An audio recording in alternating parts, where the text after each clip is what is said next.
मेरी उम्र 18 साल थी। मैंने अभी अभी जवानी की दहलीज पर कदम रखे थे। अपनी उम्र के इस पड़ाव पर मुझे एक दिन अपने मामा मामी के यहाँ रहने जाना पड़ा।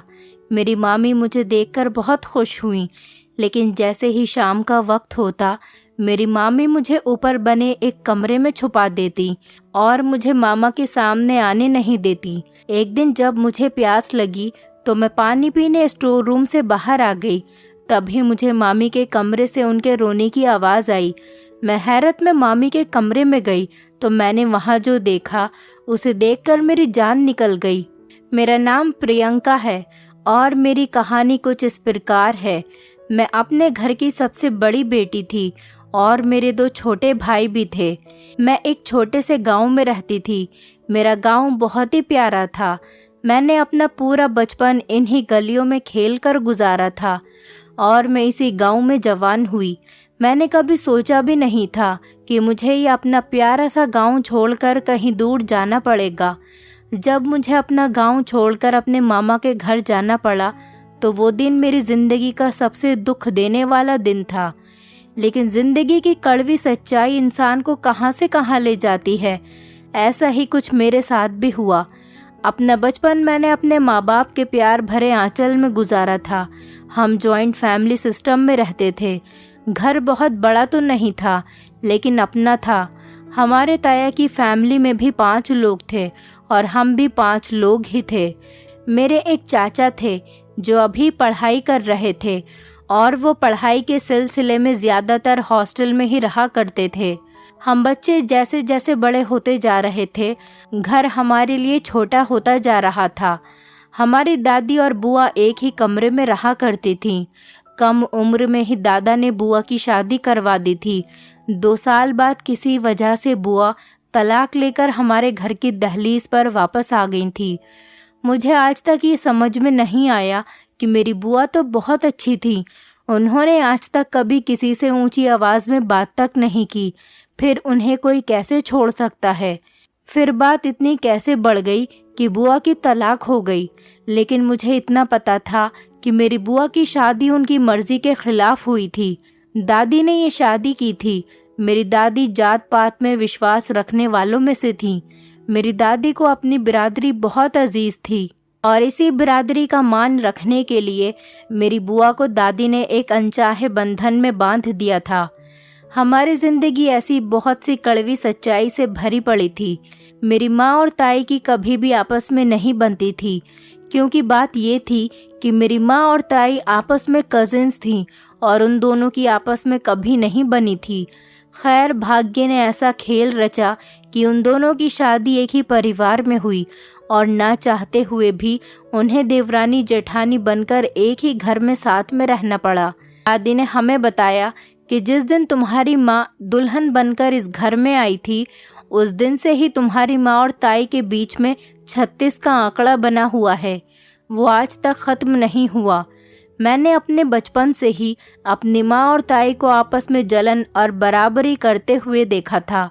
मैं नहीं जानती थी कि वो दोनों ऐसा क्यों करती हैं, मगर जो भी था, हम बच्चों के बीच इस लड़ाई झगड़े के असरात दूर दूर तक नहीं दिख रहे थे।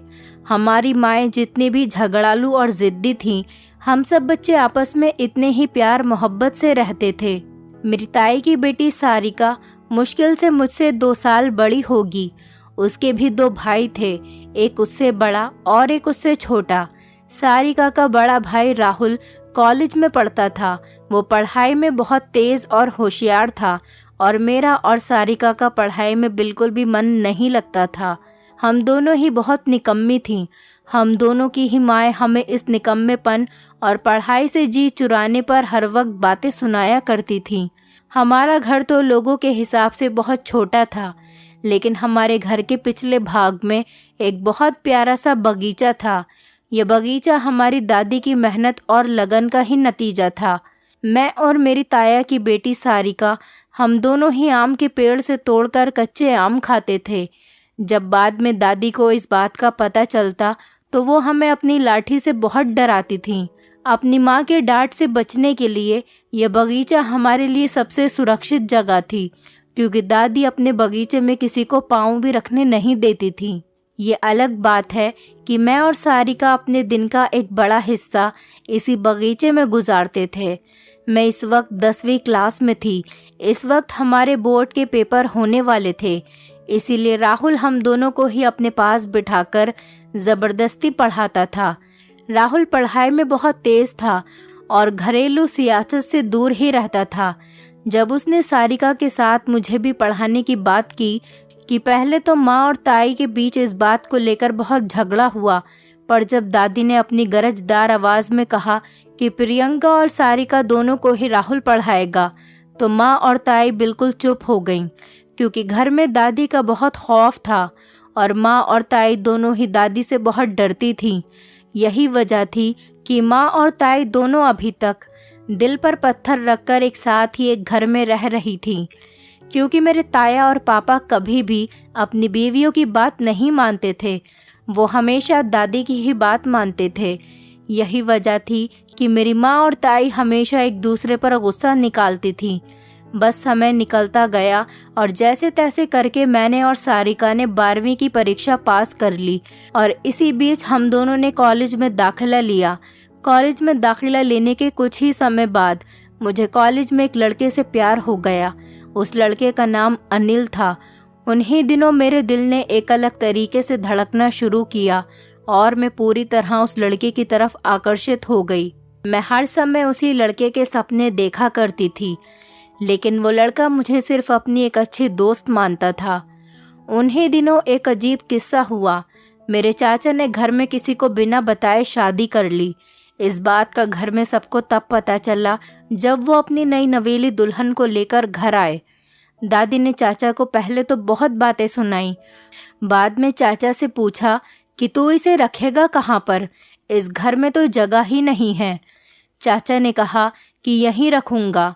इस बात पर दादी ने उन्हें घूर कर देखा तो चाचा ने कहा कि अभी तो शहर में रखूँगा, लेकिन कुछ वक्त बाद मैं इसे यहीं लेकर आ जाऊँगा। एक दिन रुककर चाचा चाची को लेकर शहर चले गए, पर अब परेशानी ये थी कि जब चाचा चाची को लेकर बाद में यहाँ पर हमेशा के लिए रहने आएंगे तो वो कहाँ रहेंगे, क्योंकि घर में उनके रहने के लिए जगह नहीं है। इस बात का हल मेरी माँ ने कुछ इस तरह से निकाला कि पेपर ख़त्म होने के बाद जब मेरी छुट्टियाँ पड़ेंगी तो वो मुझे कुछ दिनों के लिए मामा के घर रहने के लिए भेज देंगी और फिर बात की बाद में देखी जाएगी।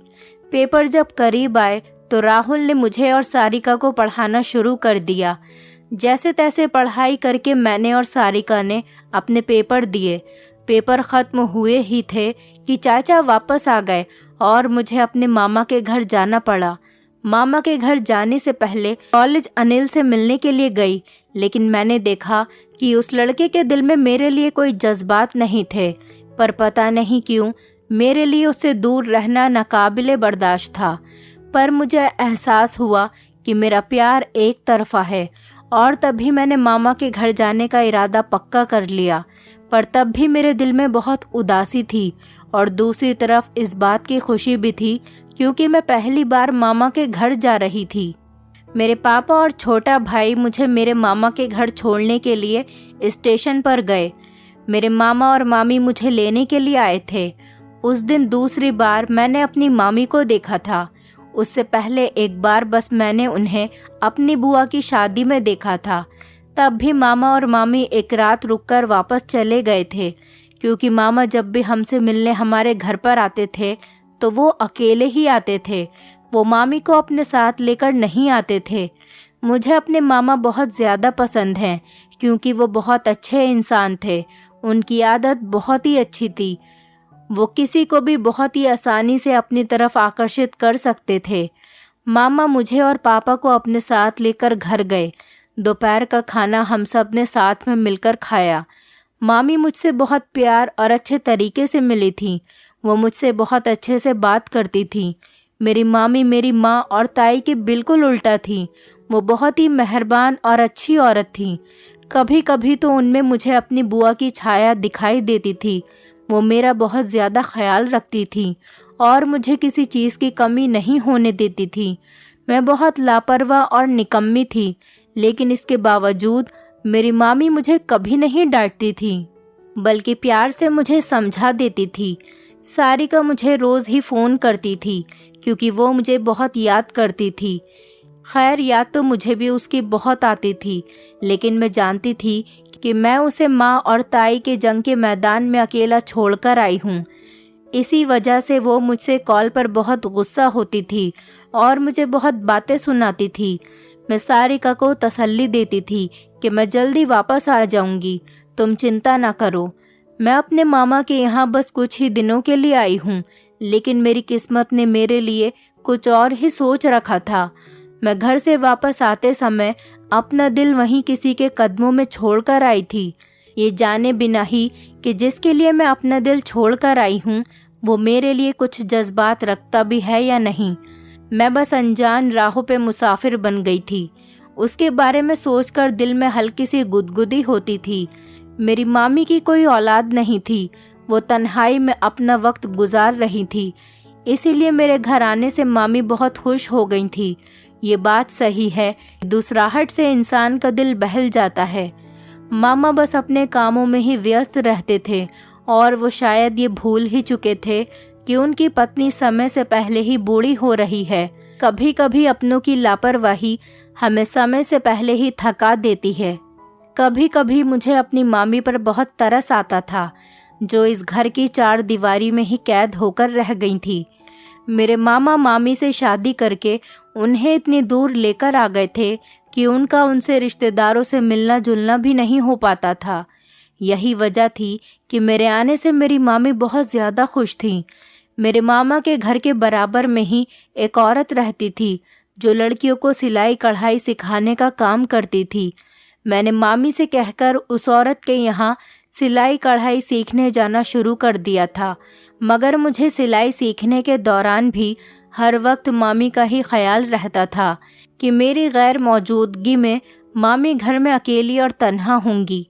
मेरी दोस्ती वहाँ पर सिलाई सीखने वाली एक लड़की से हो गई जिसका नाम सोफिया था। सोफिया और मैं कुछ ही समय में बहुत अच्छे दोस्त बन गए। सोफिया बहुत ही चुलबुली और जिंदा दिल लड़की थी। उसे देखकर ऐसा नहीं लगता था कि कभी कोई दुख भी उसके पास से होकर गुजरा हो। वो हमेशा मुस्कुराने वाली लड़की थी। वहाँ पर मेरा समय बहुत सुकून से गुजरता था। मामा सुबह के गए शाम को वापस लौट कर आया करते थे। इसी बीच मेरी मामी से बहुत सारी बातें होती थीं। दिन तो बिल्कुल ठीक ही गुजरता था, लेकिन जैसे ही शाम का समय होने लगता तो एक बहुत ही अजीब बात होती थी। वो बात ये थी कि मामी मुझे जल्दी से खाना खिलाकर मामा के आने से पहले ही ऊपर बने एक रूम में छिपा देती थी। ये जो रवैया मामी मेरे साथ रोज करती थी, इसकी मुझे कोई वजह समझ में नहीं आ रही थी और हिचकिचाहट की वजह से मैं मामी से पूछ भी नहीं सकती थी। एक बार रात के समय प्यास से मजबूर होकर ऊपर वाले रूम से निकलकर मैं नीचे किचन की तरफ जा रही थी तो मुझे किसी की सिसकियों की आवाज़ आई। मैंने दरवाज़ा बजाना चाहा कि ये आवाज़ किधर से आ रही है। तभी मुझे अंदाज़ा हुआ कि ये आवाज़ तो मामी के कमरे से आ रही है। मैं जैसे ही मामी के कमरे के पास गई तो दरवाज़ा थोड़ा सा साइड से खुला हुआ था। मैंने हैरत और परेशानी से मामी के कमरे के अंदर का जो नज़ारा देखा तो मेरे तो पैरों के नीचे से ज़मीन ही निकल गई। मैंने कभी भी नहीं सोचा था कि मामी की ज़िंदगी इतनी तकलीफ दे है। मेरी मामी भी समाज की उन 70% औरतों में से थी जो अपने पति से मार खाकर अपने आंसू छुपाकर लोगों के डर से शांत रहती हैं। मैंने थोड़ा सा और अंदर खिसक कर देखा तो अब अंदर का नज़ारा साफ दिख रहा था। मामी बेचारी ज़मीन पर पड़ी सिसक रही थी और मामा बेदर्दी से मामी को पीट रहे थे। अंदर का ये मंजर देखकर मेरे मुंह से चीख निकलने ही वाली थी कि मैंने अपना हाथ अपने मुंह पर रख लिया और अपनी चीख को रोका और तेज कदमों से भागती हुई ऊपर अपने कमरे में जाकर ज़मीन से लगकर बैठ गई। मेरी सांसें अभी भी बहुत तेज चल रही थी। मेरा दिमाग अभी कुछ देर पहले हुए वाक़ये को कबूल नहीं कर पा रहा था। मैं बिल्कुल ही बदहवास हो गई। मेरी आंखों से आंसू बहने लगे। मामा का ये रूप मेरे लिए बहुत ही ज़्यादा तकलीफ दे था। बाहर से बहुत ही नरम दिल दिखने वाले मामा का असल रूप ये होगा मैंने कभी सपने में भी नहीं सोचा था। मैं पूरी रात वहीं जमीन से लगी आंसू बहाती रही। मामा मामी की शादी को 12 साल का समय गुजर चुका था। न जाने मामी कब से मामा की ये मारपीट बर्दाश्त कर रही थी। इस सब के बावजूद भी मामी ने आज तक किसी से कोई गिला शिकवा नहीं किया था। वो बहुत सब्र और शुक्र करने वाली औरत थी। मगर अब बात हद से ज़्यादा आगे बढ़ गई थी। अब तो मामी की जवानी का सूरज भी ढल चुका था। मामा को अब तो मामी की बढ़ती उम्र का ख्याल रखना चाहिए था। मामा शायद उन मर्दों में से थे जो औरत को अपने पाँव की जूती समझते हैं। मैंने अपनी ज़िंदगी में पहली बार किसी मर्द का ऐसा रूप देखा था। वैसे इस तरह के कई किस्से तो सुन रखे थे, मगर हकीकत में ऐसा होते हुए मैंने पहली बार देखा था। मेरे ताया और मेरे पापा मेरी माँ और ताई पर बेशक बहुत रोब और दबदबा रखते थे, मगर कभी अपनी औरतों को बेइज्जत नहीं किया था और ना ही उन्होंने कभी उन पर हाथ उठाया था। मगर उस रात उस दीवार से लगे लगे ही मैंने अपनी ज़िंदगी का सबसे बड़ा फैसला कर लिया था। मगर इस फैसले को करने के लिए मुझे अपने दिल में मौजूद सभी जज्बातों को कुचलना पड़ा।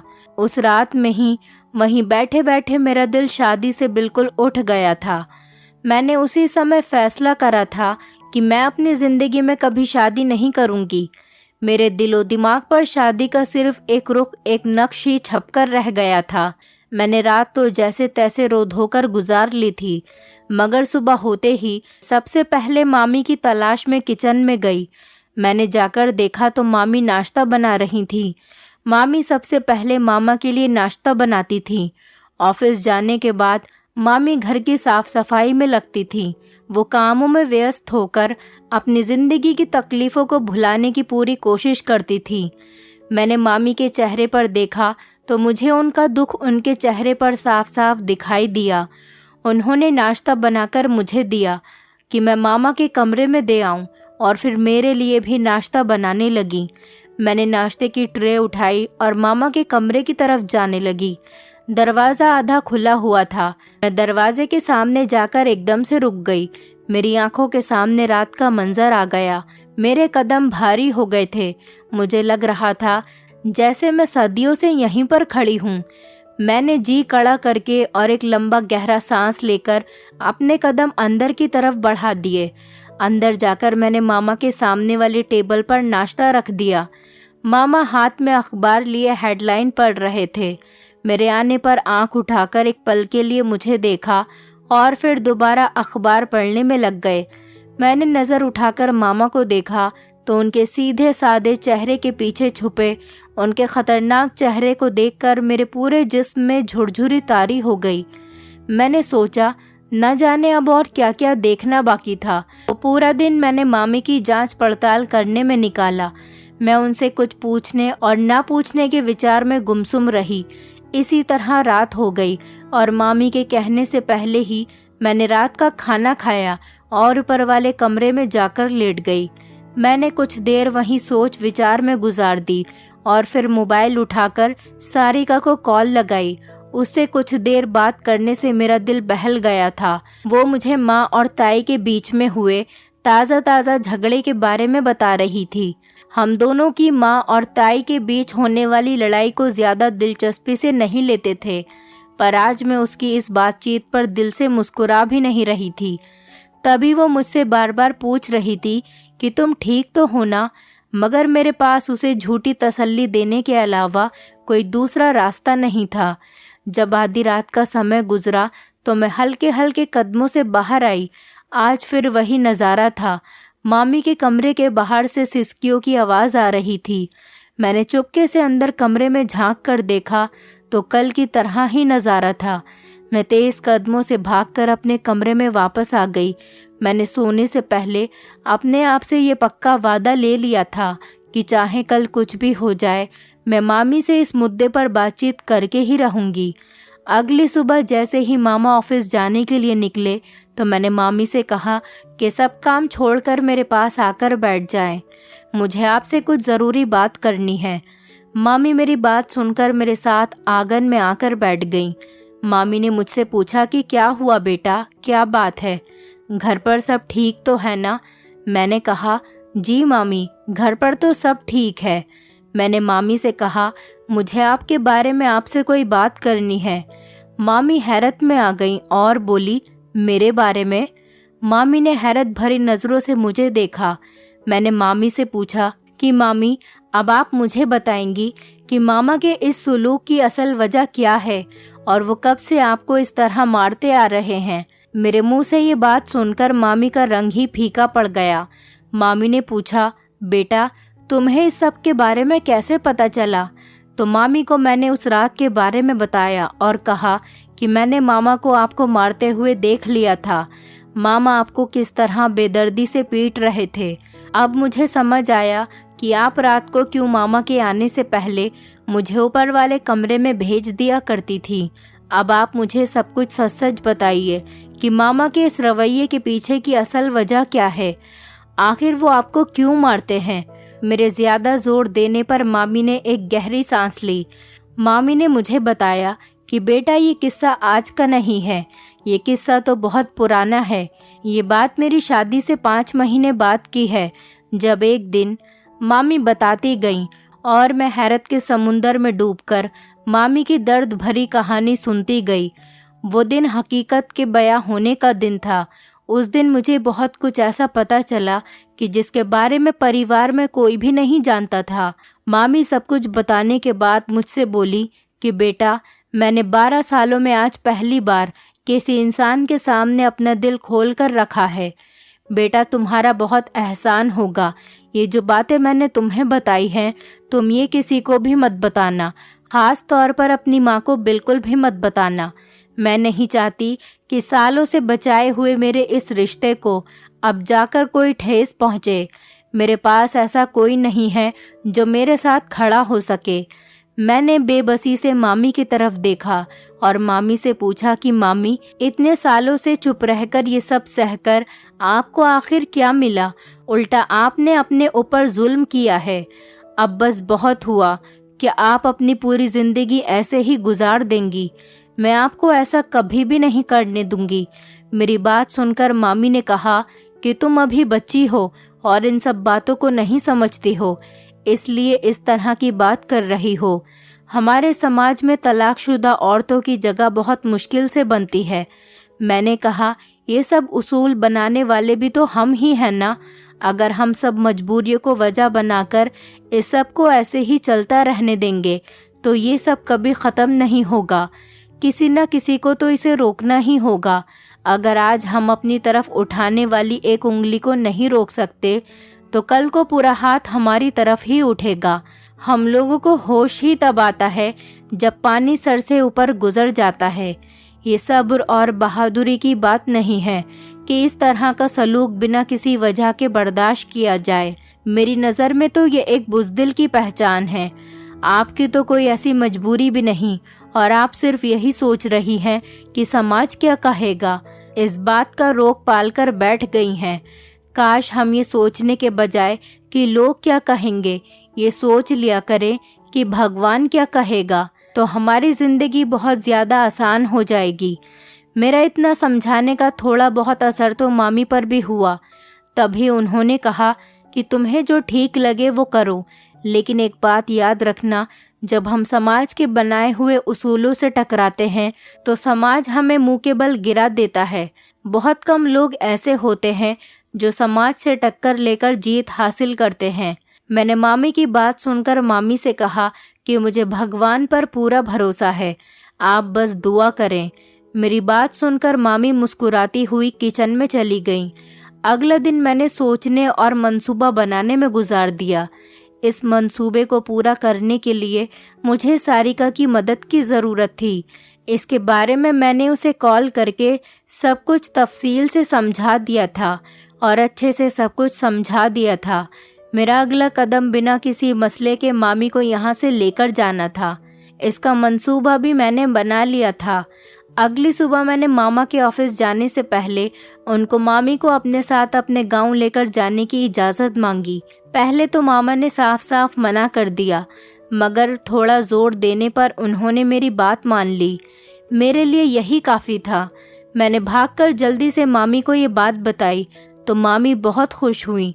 अगले दिन हम दोनों अपने गांव के लिए निकल गए। मैं पूरे रास्ते सारिका से बात करती रही। मैंने उसे कह दिया था कि दादी और बुआ को इस सब के बारे में तफसील से बता दें। जब हम गांव पहुंचे तो दोपहर हो चुकी थी। हमें स्टेशन लेने के लिए राहुल आया था। घर आकर मैंने महसूस किया कि मैंने इस माहौल को कितना मिस किया है। खाने से फारिग होकर मैं और सारिका दादी और बुआ के साथ तफसील से बात करने लगे। मैंने सारी बातें दादी को बताईं तो दादी ने मुझसे कहा कि अब तुम फिक्र मत करो, मैं मौका देखकर तुम्हारी माँ से खुद बात करूंगी। दादी की बात सुनकर मेरी सारी टेंशन खत्म हो गई। 2 दिन बाद दादी ने माँ और मामी को अपने कमरे में बुलाया और हर बात शुरू से माँ को बताई। जब ये बात माँ ने सुनी तो हक्का बक्का रह गई। माँ तो कभी सोच भी नहीं सकती थी कि उनका छोटा इकलौता भाई इस तरह की हरकत भी कर सकता है। मेरी माँ को शुरू से ही हक बात करने का बहुत शौक था और अपने इसी शौक के कारण आज उन्हें हक बात करने का मौका मिल ही गया था। सब जानते थे कि सिर्फ माँ और ताई ऐसी थीं जो मामा से इस बारे में बात करके मामी की मदद कर सकती थीं। दादी और मामी की बात सुनकर माँ ने एक पल ज़ाया किए बिना फौरन मामा को कॉल की और फौरन गांव पहुंचने का हुक्म दिया। मामा चाहे कितने ही सख्त क्यों न हों, लेकिन माँ के सामने मामा की एक नहीं चलती थी। माँ का हुक्म मिलते ही मामा तुरंत टिकट करवाकर हमारे गांव पहुँचे। जैसे ही मामा गांव पहुँचे तो माँ ने उन्हें सांस लेने का मौका तक नहीं दिया और उनकी क्लास लेनी शुरू कर दी। हॉल में सिर्फ ताई, माँ और मामा ही मौजूद थे और सब अपने अपने कमरे में दुबके हुए थे। मैं दादी के बगीचे में बैठी कच्चे आम खाती हुई मामी की बातों को याद कर रही थी। मामी ने उस दिन मेरे जोर देने पर ही अपनी ज़िंदगी की कड़वी सच्चाई से पर्दा हटाया था और मुझे बताया था कि मेरी शादी के शुरू के कुछ दिन ही खुशगवार गुजरे थे, जैसे नई शादी हुए लोगों के गुजरते हैं। मगर जब कुछ महीने गुजर जाने के बाद मैं पेट से न हुई तो तुम्हारे मामा मुझे डॉक्टर के पास लेकर गए। डॉक्टर के टेस्ट करवाने से पता चला कि मेरे अंदर कोई कमी नहीं है, मैं बिल्कुल ठीक हूँ। तब डॉक्टर ने तुम्हारे मामा से कहा कि वो टेस्ट करवाएं। पहले तो वो नहीं माने, पर बहुत जोर देने पर बाद में मान गए और जब रिपोर्ट आई तो वो हमारे सोचने से बिल्कुल ही उल्टा थी। तुम्हारे मामा कभी बाप नहीं बन सकते थे और ये सब बात उनकी मर्दानगी पर तांजिया बनकर लगी। मैंने तो इस सब को भगवान की मर्जी मानकर कबूल कर लिया था, पर वो उस सब को कभी भूल नहीं सके।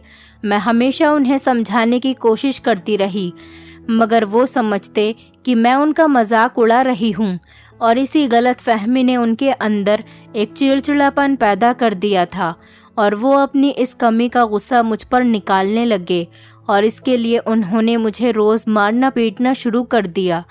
मैं अपना मुंह बंद रखने पर मजबूर थी। मैं अलग शहर में चुप रहने के लिए मजबूर थी। उनका जो मन चाहता वो करते थे। मामी की ज़िंदगी बहुत तकलीफ दे थी और इसीलिए मैंने ये कदम उठाया था कि मामी की ज़िंदगी में थोड़ी खुशियाँ आ सके, शायद उनकी ज़िंदगी का रुख पलट जाए। हॉल से मामा और माँ की मिली जुली आवाज़ें आ रही थी। मैं उठकर सारिका के पास जाकर बैठ गई। माँ और मामा की झड़प का नतीजा ये निकला कि गुस्से में मामा मामी को तलाक देकर पास में खड़ी टेबल पर ठोकर मारकर वहाँ से चले गए। इस बात को कुछ दिन गुजर गए थे। मामी पड़ोस में ही किराए का घर लेकर उसमें रह रही थी। मुझे भी साथ में ही रख लिया था।